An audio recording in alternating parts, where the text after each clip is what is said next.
Welcome. My name is Noelle Cloven. I'm a gynecologic oncologist with Texas Oncology in Fort Worth, and I'm also a lead investigator for Sarah Cannon Research Institute and the GOG Foundation.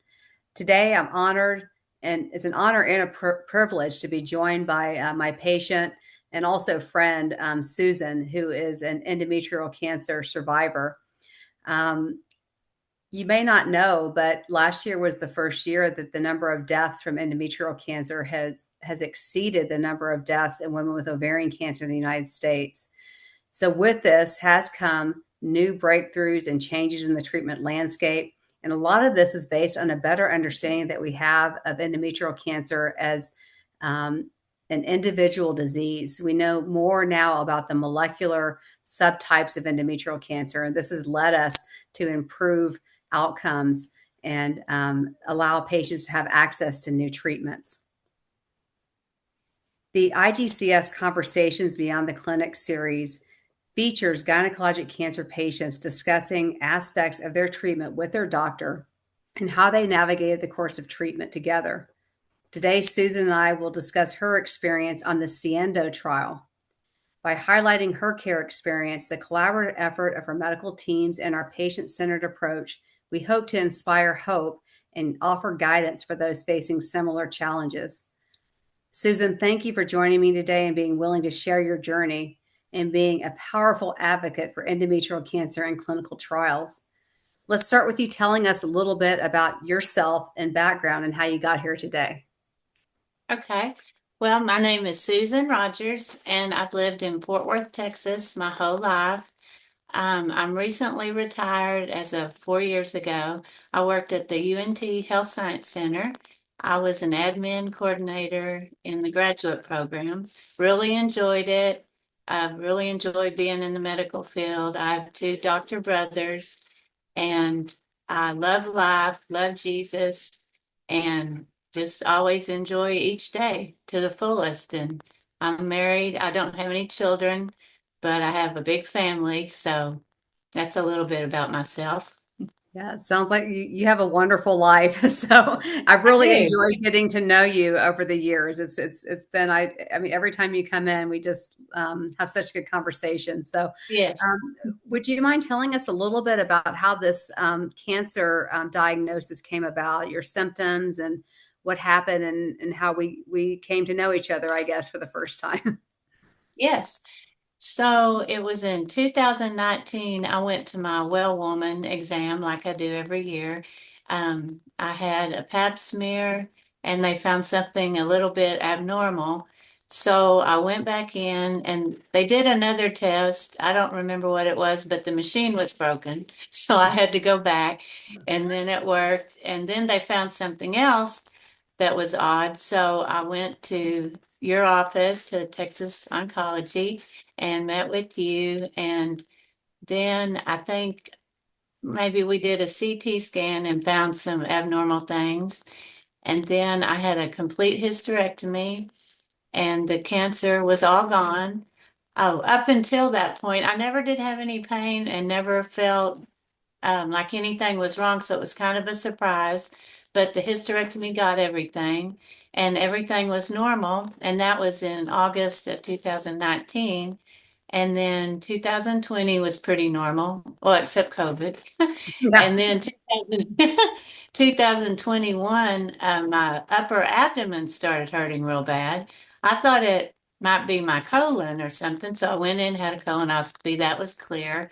And then it just kept hurting. It felt like I'd been doing sit-ups for a long time. That's how it felt, the soreness, but I hadn't been doing any sit-ups. So I called you, went into the office. I believe we need another scan, found something, and I went in and you did a exploratory laparoscopy or something similar to that. Turned Mhm. out I had cancer on my omentum, and so you got all that out. And then after that, the treatment was decided I would have chemo. So that was fine. I was a little bit scared, but not really. And I was going to have 6 treatments of chemo every 3 weeks. So that was the summer of 2021. So finished that. And then in October, that's when I met with you and you were telling me the options of the clinical trial, what all that entailed, the pros and cons. I prayed about it, talked to some friends and family, and decided it was a no-brainer. I should do that. And I really felt like God put that in my life. So I went through that and did that for 3 years. And then I was feeling good. I did get nauseous during the whole time. I mean, not the whole time. I took the pills on Tuesday, and then that night I would feel kind of nauseous. Wednesday, Thursday, kind of nauseous thing, starting to get back to normal Friday, and then would start all over the next week. But I found I just stayed um, active, and I did rest, but stayed active, had structure in my life, and went through that for 3 years. And that was the, but then it ended the end of October, and here I am today, and it's all gone. And that's my story. Well, that's awesome. I guess a couple of things just to kind of go back. I think there's Yes. a couple of things that are a little bit unusual, and I think can would help people to point out. I mean, the first thing is you were going in for your well woman exam, and that's very important. You know, there's some confusion nowadays about, you know, that maybe you don't have to go after a certain age or, you know, or and that sort of thing. So I think it is important that people take care of their health. And the other thing is being diagnosed by a pap smear is a little bit unusual for endometrial cancer. I mean, typically people have bleeding. So in your case, that's a little bit of an atypical presentation, but we do see that. Oh, The other thing is when you had your surgery, it was very early stage. You know, like you said, we did the full hysterectomy, we removed some lymph nodes, and at that point, there was really no reason to think that the cancer was going to recur.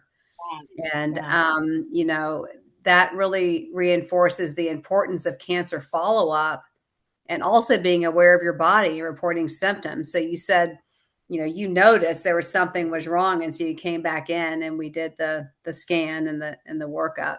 So those are just some things that I thought might be helpful, just to, even though you already said it, just to repeat it Yeah, for that's patients good. to hear. Yeah. Um, and then I guess, you know, kind of going back to the treatment, you know, there's different ways that we treat cancer reoccurrences, and those ways are ever changing. I mean, the treatment since you were treated for your reoccurrence in 2021 has already changed.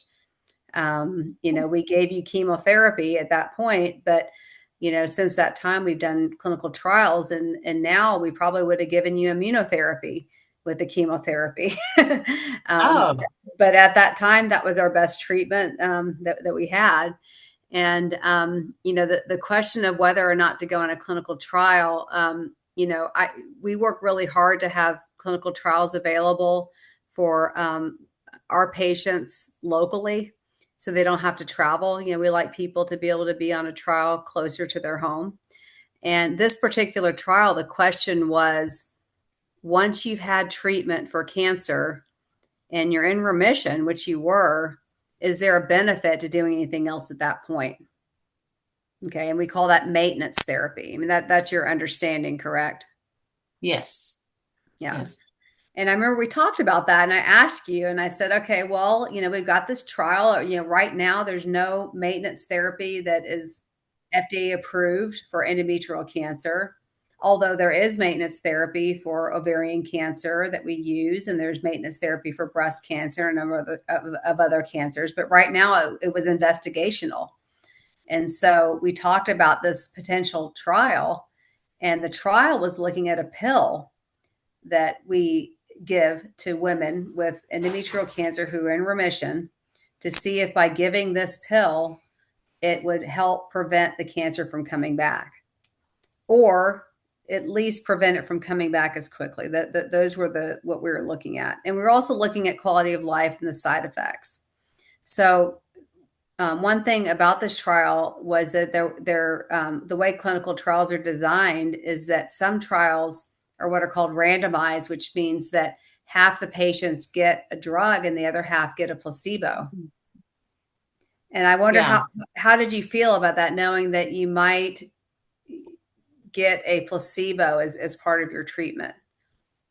Well, this might sound naive, but I never thought I'd get a placebo. I really prayed about it, and I felt like I was going to really get the real thing. So it never crossed my mind, which is kind of silly, but I really thought I'd get the real thing. And then once it started and I felt nauseous, I knew I had Yeah, the real thing.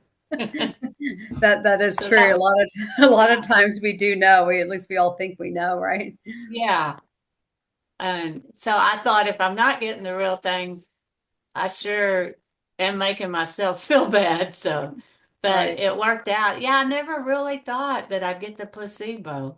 So Well, that was and my thought.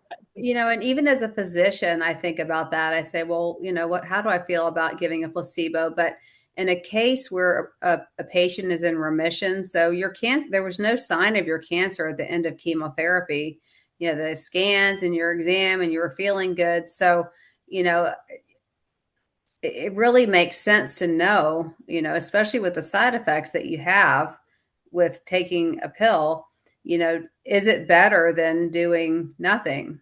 And that was the question that we were trying to answer with this trial is, does it help to give this pill?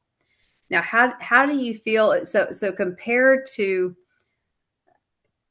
chemotherapy, how were the side effects of the treatment manageable? Were you able to, how was your quality of life? I mean, you can tell me. I feel like you always seem to be doing fun things and getting on Yeah. with your life, but you can go ahead and explain kind of what the 3 years on treatment were like for you.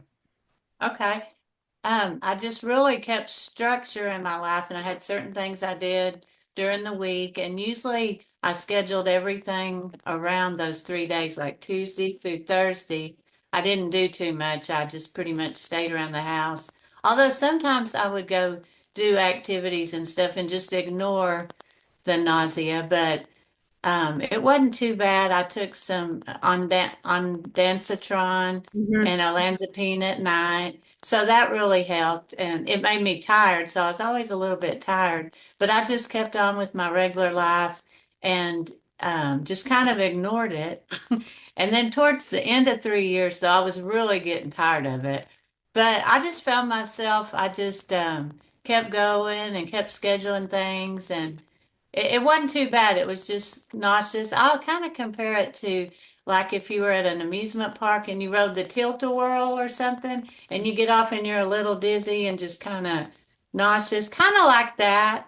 And but not maybe not that bad, but Right. uh, Right. I just kind of ignored it and knew it would pass. I knew it wasn't forever, and I knew it was for a good cause. It was just something I had to do, and it was planned into my schedule and I just went with the flow. So June is Uterine Cancer Awareness Month. And so this is the time when all of us try to raise awareness of not just the signs and symptoms of endometrial cancer, but the importance of following up on these symptoms and getting diagnosed early, but also increase awareness of some of these new treatments. So patients need to know that there's hope. We're developing new treatments all the time. um, Participation in the clinical trials. I'm very passionate about that. I know you're very passionate about that. This is how we're making progress. This is how we're making progress and we're changing lives. Who knows, in the past, how things would have turned out, if we didn't have the Yeah, treatments that we have today.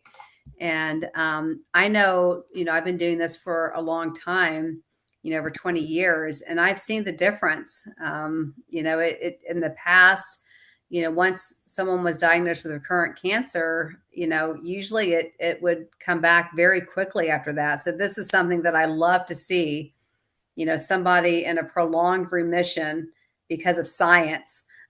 And this is something yeah, that, me too. if you look at how the trial was designed, it makes sense. It's designed in a specific way that helps a specific subset of patients with cancer. So I think the more we're able to individualize treatment, we're going to see more and more good outcomes, like yours. So That's good. Well, I enjoyed being on it. I like okay. science too, and Yeah. I enjoyed being on it. Yeah, no, you've done really well, and we appreciate it. Do you have any advice for patients, just in general, not just, I mean, either about diagnosis or even maybe clinical trial participation? How would you what advice can you give? I mean, you have a unique perspective. Oh, okay. Well, I would say definitely go every year and get your exam, get your mammograms every year. Just stay on top of that type of thing. And if you feel like something is wrong, get it checked out. Don't just ignore it because the longer you wait, it could be worse. And then also, if you do get in a clinical trial, um, just enjoy it and do the best you can and help others and just stick with it and know that it's going to be okay and just remain positive about it and just stay on top of everything and have friends and family and talk to them about it. And I would just say, just trust the Lord in it. Very That's my beautiful. advice. Very beautiful. Um, I guess I'd just like to end on saying that I always encourage patients to ask questions too. If you're diagnosed with endometrial cancer, ask about clinical trials. Ask if there's one that that you're eligible for, and one that could potentially get you access to newer types of treatment before they're even approved and available for general use. So this, the more the more questions you ask, the better understanding of your cancer and and the options that are available, the better outcome that you're going to have. So that's my my final word. And I want to add one more thing. It's been a pleasure working with you, and you just really helped me, you and your staff. And I mean, I never felt alone. I always felt cared for, and I was getting the best treatment. I just want to say thank you. You're welcome. I've loved getting to know you over these years, and we're going to continue to see each other, right? Yeah, So, thank you. okay, thank you so much for doing this. We Oh, really you're welcome. appreciate Thank it. you. Thank you.